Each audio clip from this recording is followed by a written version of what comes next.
¡Por Crom! Buenas noches, noctámbulos. Una muerte y un escape en la noche. Apaga la luz, toma asiento, que empezamos.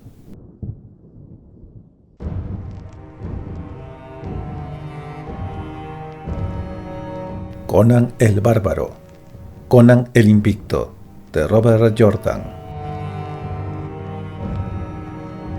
Capítulo 21.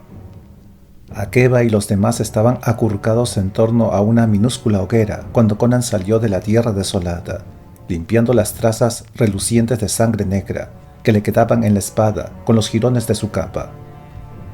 El cimerio anunció su presencia arrojando al fuego el ensangrentado andrajo, donde soltó llamaradas y produjo humo denso y de olor acre. Los tres se pusieron en pie de un salto y Charak arrugó la nariz. «Oh, qué hedor nacido de Erlik es este». «Volvemos a las yurtas», dijo Conan envainando la espada en su vaina de chagren.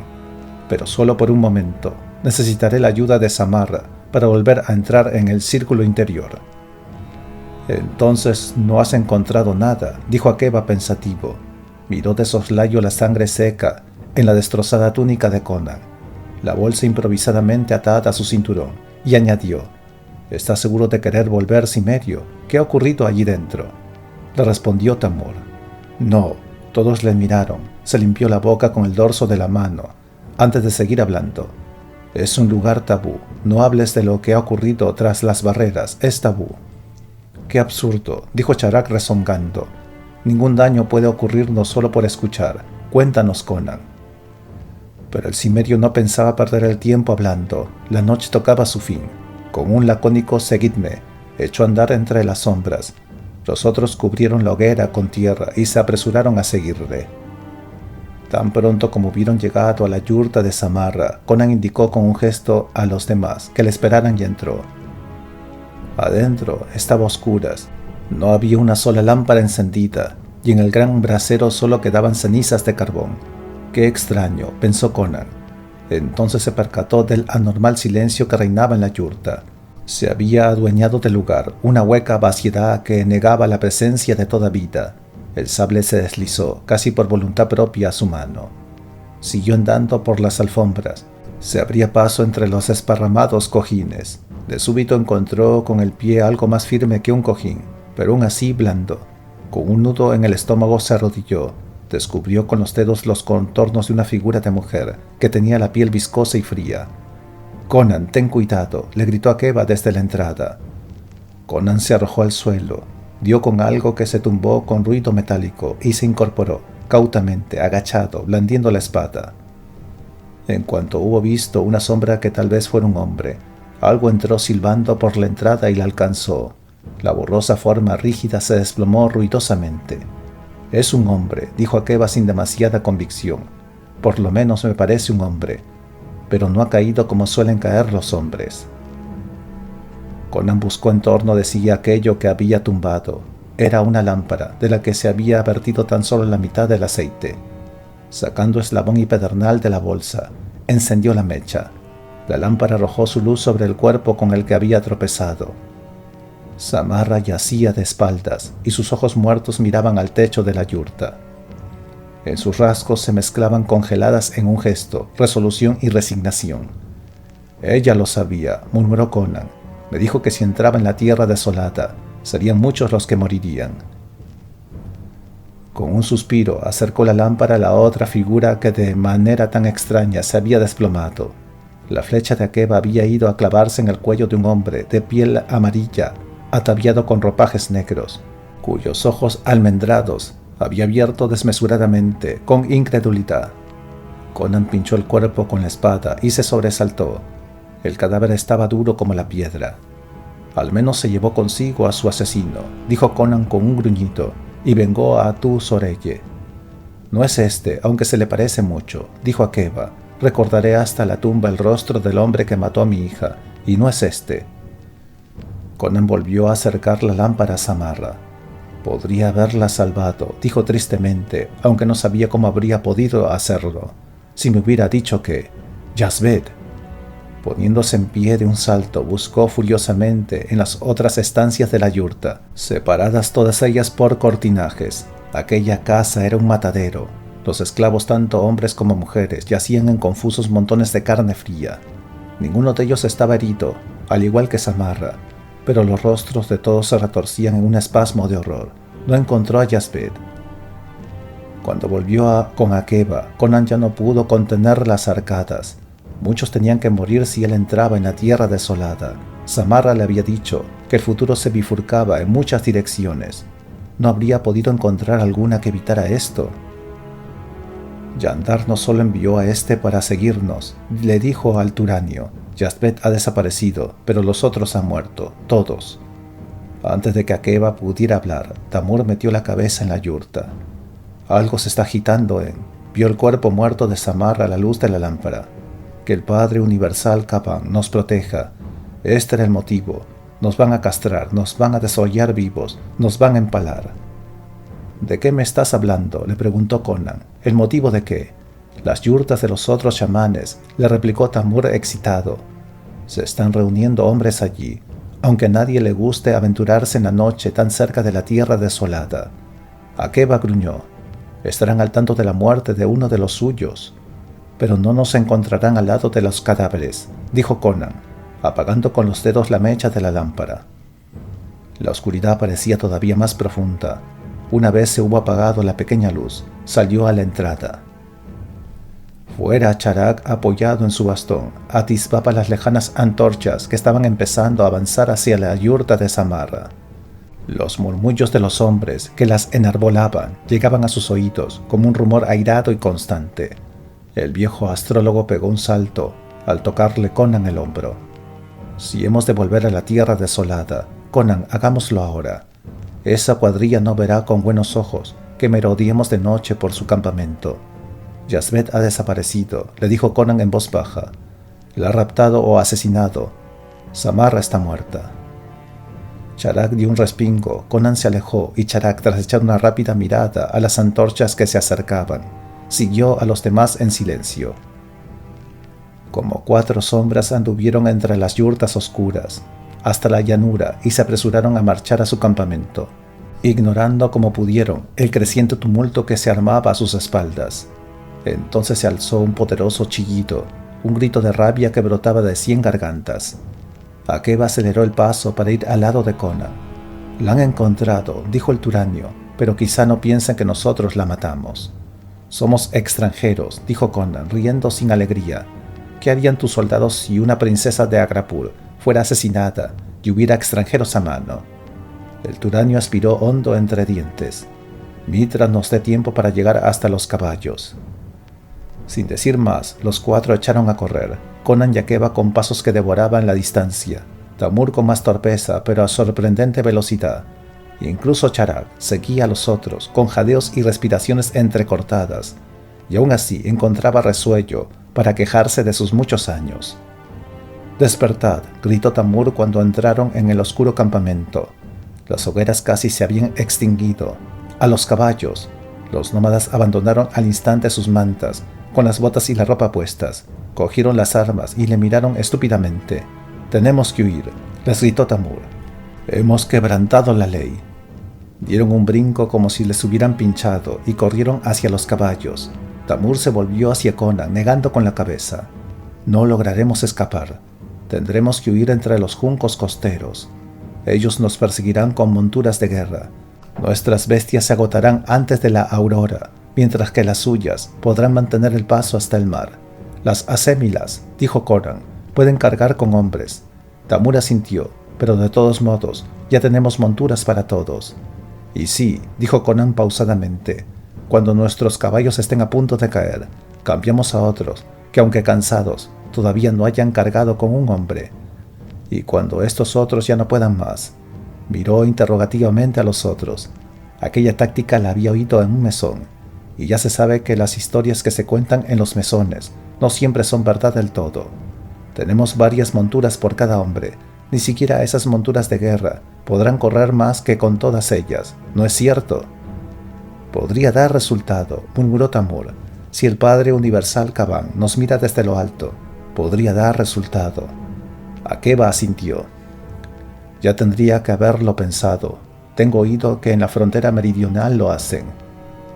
Pero las mercancías, se quejó Charak. ¿No iréis a abandonarlas? ¿Queréis morir por ellas?, dijo Conan interrumpiéndole, y corrió hacia las amarradas acémilas. Los otros le siguieron de cerca, el último y más lento, el viejo astrólogo. Los nómadas no perdieron tiempo en cuanto les hubo sido explicada la idea de Conan. Se dieron prisa con las bridas en la oscuridad y terminaron de disponerlo todo en el mismo momento en que aparecieron los aullantes jinetes entre las yurtas hircanias. Conan perdió un solo momento pensando en el oro que había ganado comerciando, y en la mayor parte de su propio oro, oculto en un fardo de pieles curtidas, y luego se encaramó a su montura para seguir a los otros, y la espolió para que se arrojara a un desesperado galope. La muerte les pisaba los talones. Cuando llegaron a las elevadas dunas de arena de la costa, cubiertas de vegetación, había 2 monturas que cargaban ya, con 2 hombres cada una, y no les quedaban caballos de refresco. Las bestias de sudoroso pellejo andaban en desordenada fila, pero ninguno de los hombres espoliaba su caballo por miedo a que se desplomara. En el cielo el sol se acercaba a su ocaso. El viaje de 2 días había durado menos de 1, pues les empujaba la amenaza de perder la vida. La peluda montura de Conan se tambaleaba entre sus piernas, pero el cimerio oía ya el rompiente de las olas. ¿Cuánta ventaja le sacamos?, preguntó Akeba. Quizá 2 giros de clepsidra, quizá menos, replicó el turanio. Han refrenado sus monturas y medio al ver que no podrían darnos alcance con facilidad, añadió Tamur. Su aliento era jadeo, casi tan pesado como el de su montura. Le iba dando a la bestia con el látigo, pero sin verdadera fuerza. Los nuestros no aguantarán mucho más, pero los suyos estarán casi frescos cuando nos alcancen. Solo encontrarán arena, dijo Conan riendo, al tiempo que obligaba a su peludo caballo a subir hasta el final de una duna, porque hemos llegado hasta el barco. Las palabras y la risa hallaron un brusco fin cuando pudo contemplar la playa. No había nada en las arenas, y tan solo los fríos vestigios de algunas hogueras le demostraban que habían llegado al sitio que buscaban. Lejos, en las aguas, podía distinguirse una forma, un contorno triangular, en el que era posible reconocer la vela del bailarín de las espumas. En ningún momento había confiado en esa hueva cenagosa de Mukhtar, murmuró Akeba. Los caballos estaban exhaustos, Conan y nosotros también. Estas arenas enfagadas son mal lugar para morir. Si es que para morir puede haber lugar bueno, pero ya solo podemos pensar en llevarnos algunos enemigos con nosotros, a la noche eterna. ¿Qué dices tú, Cimerio? Conan, que estaba luchando con sus propios pensamientos, no dijo nada. Había ido hasta allí buscando un medio para destruir al Jandar. ¿Y qué había logrado? Samarra había muerto, con todos sus esclavos. Yazbet se hallaba en manos de los esbirros de Jandar. Aún en lo más pequeño, los dioses apartaban de él su rostro. Las mercancías por las que habían gastado sus 100 monedas de oro, y mucho le había costado ganar aquel oro, pues había tenido que matar a un amigo, aun cuando éste hubiera estado embrujado para asesinarlo a él. Habían quedado abandonadas. De aquel oro solo le quedaban 2 monedas en la bolsa, con el eslabón y el pedernal, el saquito de Samarra y un poco de carne ahumada, y no tenía escapatoria, porque había llegado medio giro de clepsidra tarde. Mukhtar no había esperado siquiera para comprobar que Conan no tenía oro para pagarle el viaje de vuelta. Con todo, dadas las circunstancias, habría podido solucionar con una exhibición de acero aquella nimiedad. ¿Estás escuchando?, le preguntó Akeba. Volvemos sobre nuestros pasos hasta el principio de las dunas. Podremos sorprenderlos, y si antes reposamos, venderemos cara a la vida. Se alzaron murmullos de entre los hircanios. Conan no le respondió todavía. Le estaba dando vueltas a un pensamiento. Yazbet había sido raptada por los secuaces de Jandar. Aquello había de tener algún significado, pero no alcanzaba a descifrarlo. Una débil voz le decía desde dentro que le urgía averiguarlo. «Muramos como hombres», dijo Tamur, aunque con voz vacilante. «No peleemos fútilmente como el escarabajo pelotero acorralado por las hormigas». Unos pocos de sus paisanos murmuraron en aprobación. Los demás tiraban nerviosamente de las riendas e iban dando miradas ansiosas a sus espaldas, pero no decían nada. Los ojos negros del Turanio se clavaron en el nómada con desprecio. Tamur apartó la mirada. «Nadie que se llame hombre muere mansamente», dijo Akeba. «Son de nuestra misma sangre», murmuró Tamur, y el militar gruñó. «Misericordia de Mitra. Es la primera vez que oigo que por ser de la misma sangre se abstenga un hircaño de degollar a otro. Las manos de quienes nos siguen no se detendrán por eso. ¿Has olvidado lo que harán a los que cojan con vida? Los castrarán, los desollarán vivos, los empalarán. Tú mismo nos lo dijiste, y también nos dijiste que podía ser peor, si es que algo peor es posible». Tamur se arredró, se lamía los labios, evitando la mirada de Akeba. Acabó por explotar. «Hemos quebrantado la ley». Los otros nómadas exhalaron un gemido plañidero. Tamur siguió hablando, sin apenas resuello. «Ya no nos protegen las leyes de nuestro pueblo. Nosotros, si matamos aunque sea al enviado de un chamán, mancillamos y condenamos nuestro espíritu, y afrontamos una eternidad de perdición. Pero si vosotros no matasteis a Samarra», dijo Akeba en protesta, «sin duda alguna, vuestros dioses lo saben. Conan habla con este necio». Pero el cimerio los ignoraba a todos. Los más minúsculos destellos de esperanza titilaban en su ánimo. «Nos presentaremos ante el Padre Universal sin haber quebrantado ninguna ley», gritó Tamur. «A Erli con tus leyes. Bien quisisteis desobedecer el edicto que os prohibía vengaros de Jandar». Akeba torció sus finos labios en burlona mueca. «Yo creo que lo único que queréis es rendiros. Sois todos unos perros, mujeres cobardes que lloran por una muerte fácil». Tamur retrocedió y llevó la mano al puño de su yatagán. «Kaban comprende lo que es la venganza. Vosotros los turanios, a quienes las mujeres han aguado la sangre durante 1000 años con la simiente de frágiles occidentales, no entendéis nada, y no voy a enseñaros yo». Ambos empezaron a desenvainar sus aceros, pero el gesto quedó a la mitad por el brusco grito de Conan. «El barco, nos valdremos del barco». Akeba lo miró. Algunos de los hircanios obligaron a sus caballos a apartarse. Conceptuaban que los locos eran hombres tocados por los dioses. Matando a uno, aún en defensa propia, se entraba en el camino seguro del infortunio. Charak, quien exhausto se sostenía con una mano en su montura y la otra en el bastón, miraba ostensiblemente con sus ojos miopes al bailarín de las espumas. Ya no se distinguía del bajel más que un puntito. «¿Es que quieres que nos convirtamos en peces?», le preguntó. «La galera», dijo Conan con clara exasperación ante su estupidez. «¿Creéis que los esbirros de Jandar habrán abandonado el campamento mucho antes que nosotros? Y no tenían razón para cabalgar como nosotros lo hicimos, puesto que nadie los perseguía. Puede que su galera todavía los esté esperando.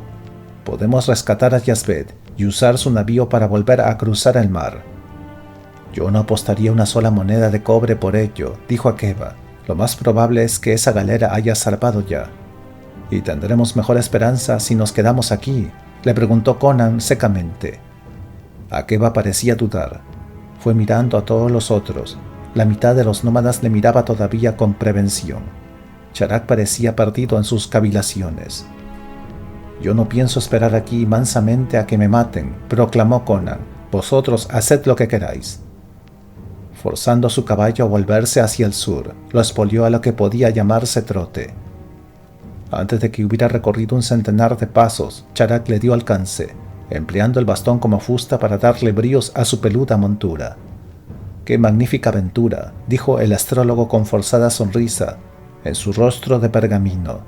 «Tomaremos prisioneros cuando demos alcance a la galera. En las sagas los héroes nunca toman prisioneros». Akeba se les unió al galope. Su caballo se tambaleó al tirar de las riendas para que no adelantara a los otros. «El dinero es otra cosa», dijo el turanio, «pero por mi vida aceptaré apuestas elevadas». Conan sonrió sin mirar a ninguno de los dos, con sombría sonrisa. Oía más pezuñas a sus espaldas sobre la arena. No miró atrás para ver cuántos se le unían. Uno o todos, bastaría con los que fueran. Tenía que bastar. Con ojos fríos, los guió hacia el sur. Capítulo 22. Uno de los caballos se desplomó y se negó a seguir adelante después de que pasaran el primer promontorio, y otro cayó muerto antes de que hubiera perdido de vista. La densa maleza crecía allí en parcelas demasiado extensas para rodearlas. Iban más despacio que andando. Era importante que conservaran las fuerzas si querían hacer frente a la tripulación de la galera y a los secuaces de Handar, pero los caballos estaban acabando de perder las suyas. Y el tiempo también era importante. Tenían que llegar al barco antes de que los raptores de Yazbek, o por lo menos antes de que zarparan, y también antes de que los perseguidores hircanios cayeran sobre ellos. Poco les costaría a los nómadas seguirles el rastro costa abajo. Tras tomar una decisión, desmontó. Los otros le miraron mientras le quitaba la rienda de vasta cuerda al caballo y echaba a andar. Charak espolió su propia montura y desmontó al lado del corpulento cimerio. Conan le llamó a Keva a sus espaldas. ¿Qué? Pero Conan siguió adelante. Los demás podían seguirle o no, como mejor les pareciera. No iba a perder momentos preciosos en convencerles. Seguido por el viejo astrólogo, que trataba de no perderle el paso, siguió andando decididamente. Ninguno de los dos hablaba. Tenían que ahorrar aliento para caminar. En algunos lugares donde los caballos tenían problemas para avanzar, un hombre podía moverse más fácilmente. Pronto habrían perdido de vista a los hircanios, en el caso de que alguno de los dos se hubiera molestado en mirar atrás. Ninguno de los dos lo hizo. No hallaron, sin embargo, ningún camino despejado, aun cuando encontraban llano suelo arenoso. Las botas se le hundían hasta los tobillos, y siempre había piedras dispuestas a hacer tropezar al incauto para que cayera sobre los espinos y se levantara, adornado de púas negras, largas cual un dedo, que desgarraban la carne como garras. Pero raramente encontraban suelo llano, salvo ocasionales trechos de playa fangosa, en la que iban a romperse las olas airadas, porque en cada playa había un par de promontorios de los que hay que descender por un lado y escalar por el otro, y empinados altosanos y profundos barrancos que los separaban. Cada vez se volvía más vertical el terreno, cuesta arriba o cuesta abajo. Para recorrer 100 pasos tenían que dar 500 o 1000. Los caballos habrían sido inútiles. Por supuesto, pensaba Conan, que tenía la cara empapada de sudor, y el cabello, los ojos y la boca llenos de arena. Podrían haber intentado en tierra hasta el borde de la llanura, pero entonces no verían la galera cuando alcanzara la playa donde ésta se hallara. No quería ni pensar en la posibilidad de que hubiera zarpado. Además, en la llanura habrían dejado trazas todavía más claras para sus perseguidores, y la mayor parte del tiempo que podían ganar caminando por allí lo perderían huyendo hacia la playa en cuanto los otros les avistaran. El crujido de algunas ramillas rotas que oyó entre la densa maleza hizo que Conan se volviera con la espada en la mano. Echando maldiciones, Akeba salió a la vista dando traspiés y con el oscuro rostro cubierto de sudor y de polvo. 2 caballos más han muerto, dijo el turanio sin más preámbulos, y otro ha quedado cojo. Tamur me sigue de cerca, pronto nos alcanzará si queréis esperarle. Cuando los he dejado, los otros estaban discutiendo si debían abandonar a los caballos restantes o no, pero tarde o temprano vendrán. No hay tiempo que perder. Volviendo a envainar la espada, Conan siguió delante. Charak, a quien no le quedaba resuello para seguir hablando, le siguió, y tras un momento de vacilación, también Akeba. 3 hombres, pensaba el cimerio, pues Tamur no tardaría en darles alcance. 3 y medio, si contaba con Charak. El viejo astrólogo no valdría más de la mitad que Akeba o Tamur, en un enfrentamiento, como mucho. Quizá algún otro de los nómadas les alcanzara tiempo, pero no podía contar con ellos. 3 y medio, pues. Cuando Tamur apareció, arrancándose espinas y mascullando maldiciones que le habrían puesto los pelos de punta a un marinero, Conan sintió gruesas gotas de lluvia en la nuca. El cimerio miró sorprendido las nubes densas de airado púrpura. Hasta entonces, por necesidad, no había apartado los ojos del suelo, no se había dado cuenta de que se estaban acumulando. La rociada se convirtió pronto en diluvio, una salva de pesadas gotas. Se alzó un viento que azotaba la costa, que desarraigaba la maleza de enredadas ramillas y que aulló con más y más fuerza hasta resonar dentro del oído, y la polvoreta que levantaba se mezclaba con la lluvia y salpicaba de reguerillos de barro a los 4 hombres. Cerca de allí, un espino de gruesas raíces, sobreviviente de muchas tormentas, quedó un momento enmarañado en las ramas que lo rodeaban y luego fue arrastrado. Tamur acercó la boca al oído de Conan y gritó: «Esto es la ira de Caban. Tenemos que buscar un refugio y rezar». «Es solo una tormenta», le gritó a su vez el cimerio. «Hiciste frente a una peor en el bailarín de las espumas». «No, esta no es una tormenta ordinaria, es la ira de Caban». El rostro del hircanio parecía una rígida máscara, en las que el miedo luchaba a las claras con la hombría. Llega sin ningún aviso y entonces los hombres mueren. Los caballos son arrastrados por los aires y las yurtas, con todos los que están adentro, y los encuentran aplastados en otro lugar alejado, y jamás se les vuelve a ver. Tenemos que buscar cobijo para salvar la vida. El viento soplaba cada vez con más fuerza, sí, y sacudía los matorrales de tal modo que parecía que la espesura estuviera tratando de desarraigarse por sí sola y marcharse volando. Las gotas de lluvia arrastradas por el viento golpeaban como piedras arrojadas por ondas. Akeba, que ayudaba a Charak a sostenerse, alzó la voz contra el viento y la lluvia a atronadores. «Tenemos que ponernos a cubierto, cimerio. El viejo ya casi no aguanta más. Si no buscamos refugio, no sobrevivirá esta tormenta». Apartándose bruscamente del turanio, Charak logró mantenerse erguido con el bastón. El desordenado cabello blanco, húmedo, se le pegaba al cráneo. «Si tú no puedes más, militar, dilo, yo sí puedo». Conan miró de soslayo apenado al viejo. Charak aferraba el bastón como si fuera la maroma que tenía que salvarlo. Los otros 2, aunque más jóvenes y más robustos, no se hallaban en condición mucho mejor. En el atezado rostro de Akeba se pintaba la fatiga, y Tamur, cuya capa de piel se había convertido en una masa empapada que le colgaba de las orejas, se tambaleaba cuando el viento le daba con toda su fuerza. Pero todavía no había rescatado a Yazbek. «¿Cuántos de tus nómadas nos seguían, Tamur?», preguntó por fin. «¿Nos darán alcance si los esperamos?».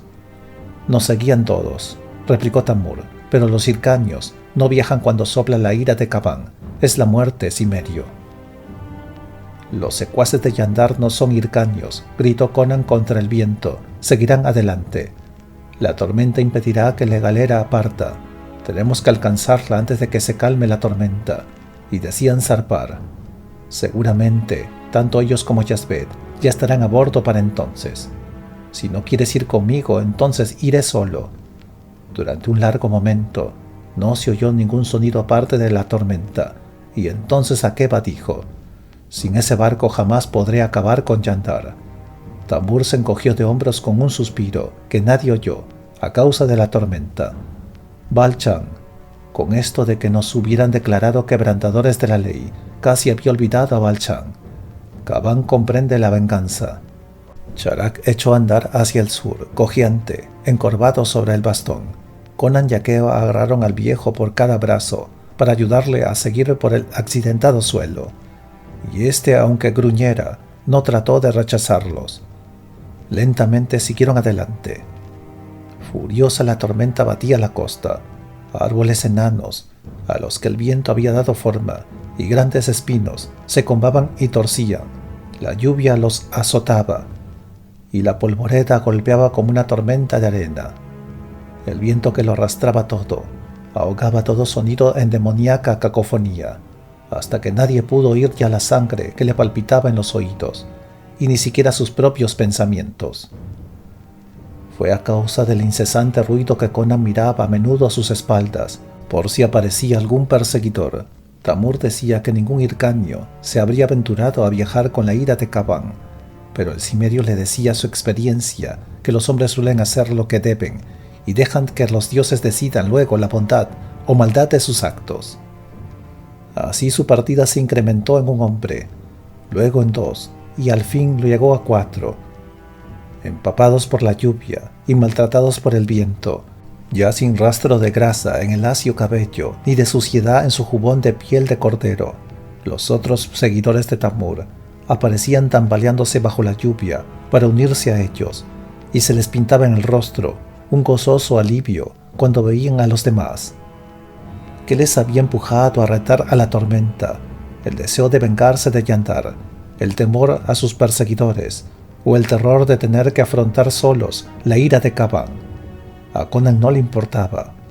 Cuantos más fueran, más fácil le resultaría rescatar a Yazbek y hacerse con la galera, con pétreo rostro que auguraba desgracias para aquellos a quienes estaba buscando. El corpulento Cimerio siguió forcejeando con la tormenta. Mientras escalaban por la pendiente de un elevado promontorio, los hombres que avanzaban en desparramada hilera tenían que aferrarse al suelo con las uñas para no ser arrojados al mar. El viento y la lluvia cesaron de pronto.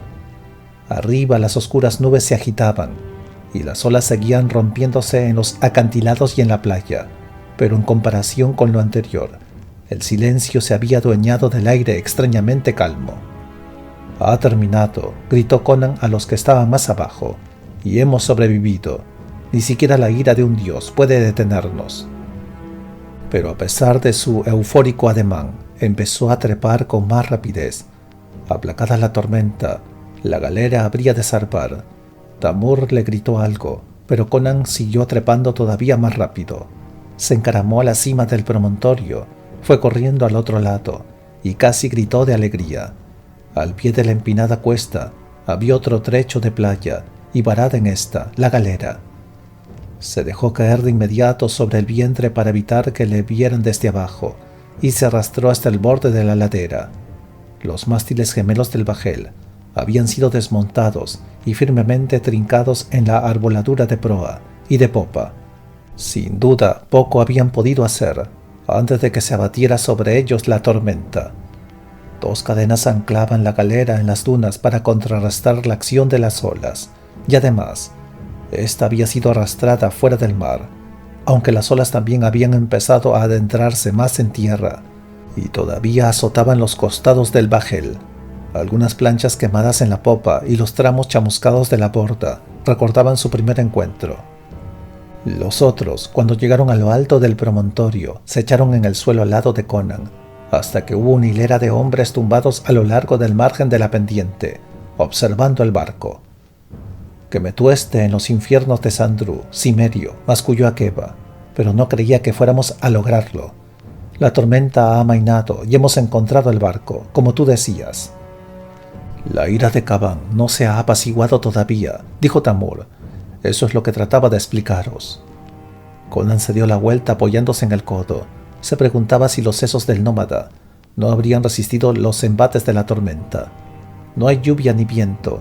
¿Qué ha sido pues de la tormenta?». Tamur movía la cabeza fatigado. «No lo comprendes, extranjero. Esto se llama la misericordia de Caván, y es un tiempo de oración por los muertos y por tu propia vida. Pronto volverá la lluvia, y tan repentinamente como se ha ido, y soplará el viento, pero esta vez soplará en dirección opuesta. Los chamanes dicen». «Erlich se lleve a tus chamanes», murmuró Akeba. Los nómadas se agitaron, pero estaban demasiado cansados para hacer algo, aparte de proferir maldiciones. «Si dice la verdad, Cimerio, podemos darnos por muertos. Si no reposamos, hasta una tropa de bailarinas podría derrotarnos. Pero ¿cómo podemos reposar si no nos apoderamos de ese barco antes de que regrese la ira de Caván?» Se dejó caer en tierra, apoyando el mentón con ambas manos, y observó la galera. «Reposemos», dijo Conan apartándose de la pendiente.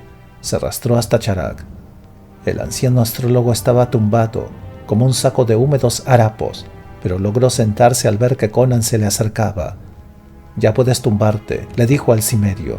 «Nos quedaremos aquí un buen rato». «No por mí», dijo Charak con aspereza. Se habría puesto en pie si Conan no le hubiese sujetado. «Nos hemos mojado bien en esta aventura, pero mi coraje sigue ahí. La muchacha, Conan. Tenemos que encontrarla, y también a Jandar. Lo haremos, Charak».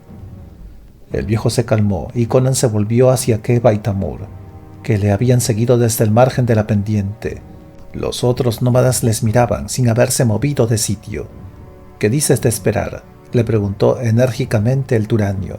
Nuestra única esperanza es hacernos con esa nave. Así es, reconoció Conan, pero no antes de que vuelva la tormenta. Tamur tuvo que sofocar un grito. ¿Quieres que ataquemos durante la ira de Caván? Es una locura. La tormenta ocultará nuestro ataque, explicó Conan pacientemente. Tendremos que pillar a la tripulación por sorpresa si queremos capturarla. ¿Quieres capturarlos?, dijo Tamur con incredulidad. Han servido a Balchan, les rebanaremos el gaznete. ¿Sabes pilotear un barco?, le preguntó Conan. Barcos, yo soy hircanio. A mí que me importan los barcos. El nómada lo miró con cara de hombre desnucado y se perdió en maldiciones apenas audibles. Conan esbozó su plan con otras palabras. Explicadlo a los demás, terminó diciendo, y se marchó dejándolos allí sentados. Se arrastró hasta el inicio de la pendiente y se tendió de lleno en el suelo duro y húmedo, desde donde observó el barco. El bajel no podría zarpar hasta que se hubiera alejado la tormenta. Con la paciencia del gran felino que acecha una manada de antílopes, se acercó aún más y esperó. Primero volvió la lluvia, un chaparrón de gruesas gotas que arreció hasta convertirse en rugiente aguacero. Y el viento no tardó en seguir sus pasos. Aullaba desde el sur, como Tamur había predicho, y se ensañaba con tal furia que hubo momentos en los que costó creer que hacía solo un rato pudiera ver a Minato. Sin decir palabras, porque ya no era posible oírlas, Conan le siguió en la bajada del altozano. Cada hombre iba agarrado del cinturón del que le precedía. Tropezaba sobre el rugoso terreno, hacia el frente al viento con sombría decisión. Conan no desenvainó la espada. Aquello tendría que resolverse con manos desnudas. Sin vacilaciones, anduvo por la arena, a pesar de la lluvia que le impedía ver nada. De pronto la mano que tendía hacia adelante tocó madera, el costado del barco. Una maroma que el viento hacía mecerse de aquí para allá le golpeó en el brazo. Él la cogió antes de que se le escapara y trepó. Tiró de sí mismo con ambas manos. Cuando hubo logrado encaramarse sobre la borda, en la proa de la galera, sintió que la cuerda se movía. Akeba estaba empezando a subir. Rápidamente, los ojos de Conan escudriñaron la cubierta. A causa de la espesa cortina de agua que caía sobre el bajel, solo alcanzó a ver turbias figuras, y ninguna de ellas parecía la de un hombre, aunque el cimerio temía que, aún en medio de aquella tormenta, hubiera vigilancia. Akeba entró de un salto en la cubierta y Conan y el Turanio, muy cerca el uno del otro, anduvieron hacia la popa. Sabían que los demás les seguirían, no tenían otro sitio a donde ir. Una trampilla cerraba la escala por la que se bajaba a las bodegas del bajel. Conan intercambió una mirada con Akeba, que se encorvaba para protegerse de la lluvia torrencial. Tirando de la trampilla con el brazo, Conan la abrió y de un salto bajó rugiendo escalerillas abajo. Encontró a 4 hombres, obviamente oficiales del barco, en un pequeño camarote, iluminado tan solo por una linterna. Estaban bebiendo vino a largos tragos. Las copas les cayeron al suelo cuando Conan apareció entre ellos. Se pusieron en pie, aferraron el puño de sus espadas, pero Conan no se había detenido al llegar abajo. Golpeó con el puño debajo de una oreja, y el propietario de ésta se desplomó encima de su propia copa. Con el dorso del otro puño le partió a otro hombre la nariz, y con la bota alcanzó en el vientre al tercero, mientras éste aún trataba de incorporarse. El capitán de gruesas mejillas se detuvo con la espada a medio desenvainar. «No os necesitaré a todos», dijo Conan con un gruñido. «Vosotros elegís». Pasándose la lengua por los labios, vacilante, el capitán miró a sus colegas. 2 no se movían, mientras que el tercero estaba intentando levantar el vientre del suelo. «No saldrás de esta impune», le dijo con voz temblorosa. «Mi tripulación os colgará a los corazones del cordaje». Pero lenta y cuidadosamente alejó la mano del arma. «No veo para qué me necesitabas», decía Akeba rezongando, sentado en el primer peldaño de la escalerilla. «De verdad que no lo veo». «Podría haber sido 5», le respondió Conan con una sonrisa que le dio escalofríos al capitán. «Haz bajar a Charak, Akeba.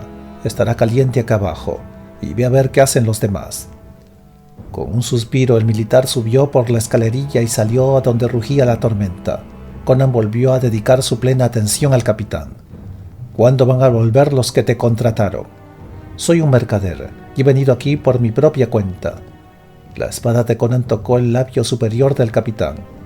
El hombre visqueó al mirarla, tragó saliva y trató de apartar la cabeza, pero Conan mantuvo la leve presión del afilado acero. No me lo dijeron, se apresuró a responder el marino. Me dijeron que les esperara hasta su regreso.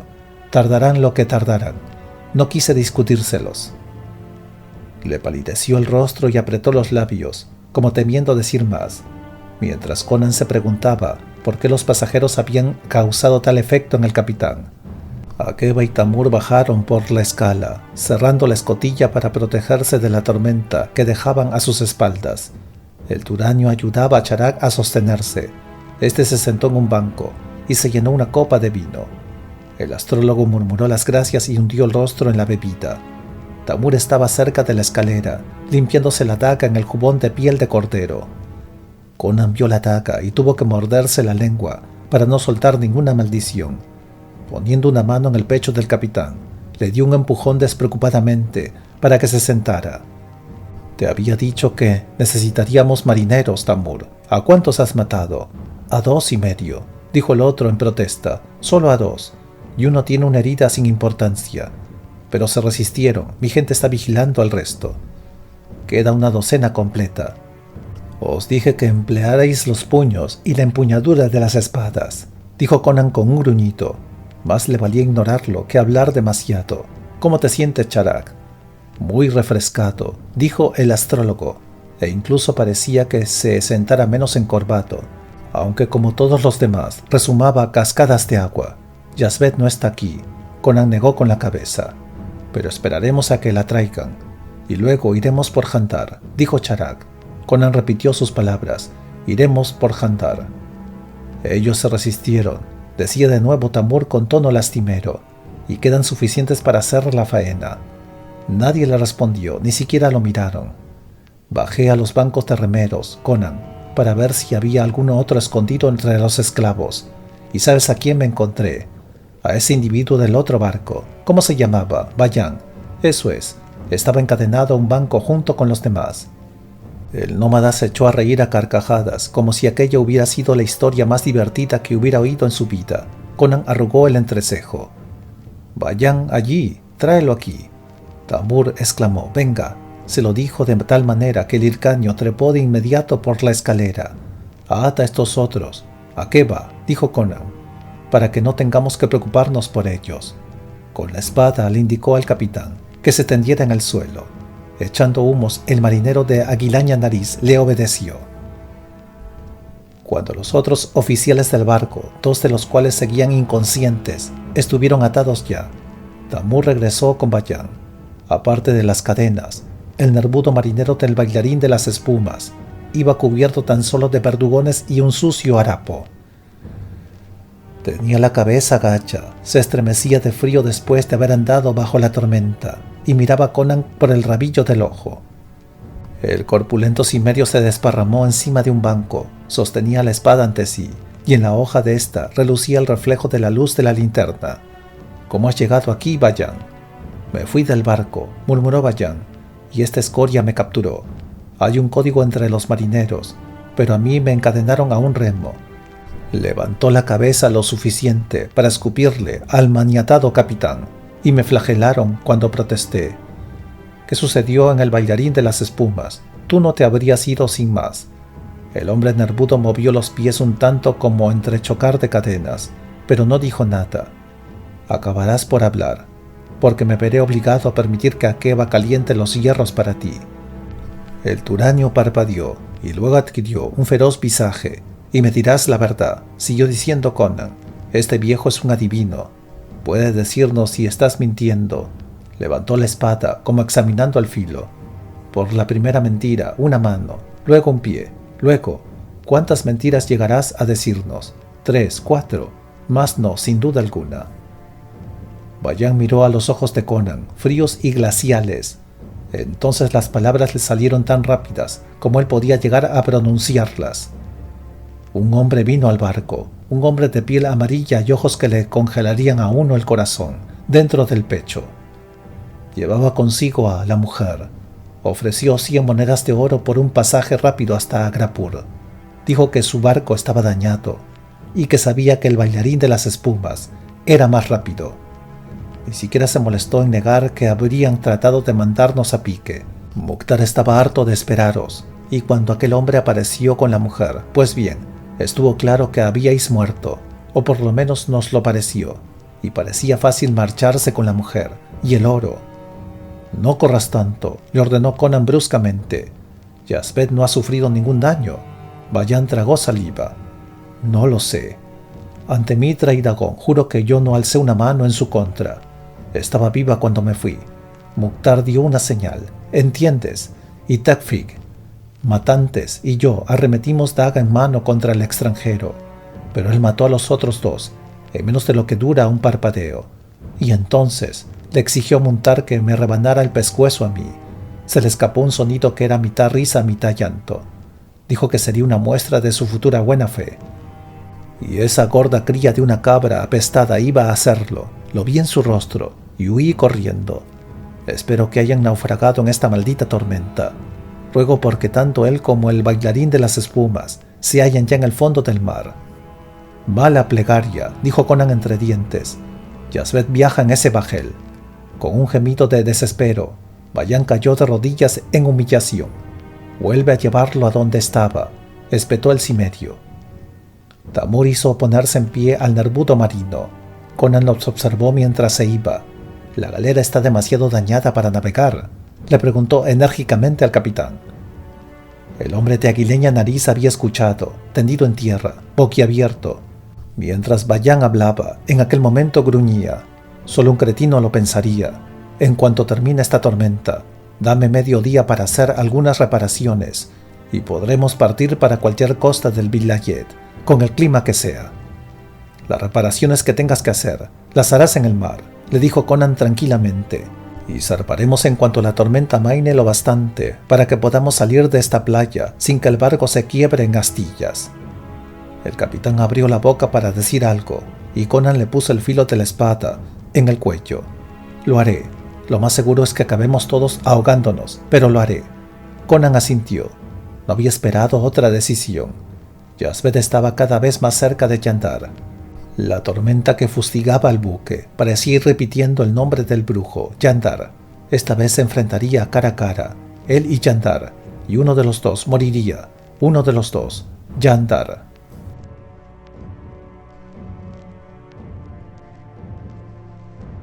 Ahora puedes ser miembro del canal. Muchas gracias. Si el video te gustó, por favor dale me gusta y suscríbete. Eso me ayudaría muchísimo.